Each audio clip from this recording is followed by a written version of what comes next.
অফিসে বসে কাজ করছি, বাট বাইরে রোদ আসছে না, ফিলই করতে পারছি না। আমাদের চোখে পড়ছে না কিন্তু ঠিক কথা, কিন্তু অফিসের ভেতরেই কিন্তু এই লাইট ঢুকছে, তাই না?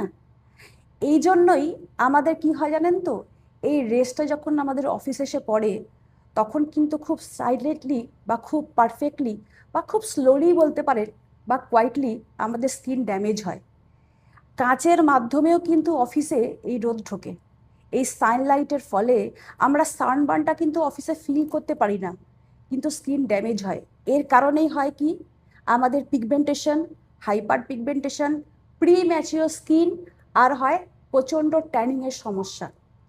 স্কিন লাইটনিং, স্কিন প্রোটেকশন, এই জন্য ডেলি এসপিএফ, কি অফিসের মধ্যে কি আউটডোর, নো নেগোশিয়েবল।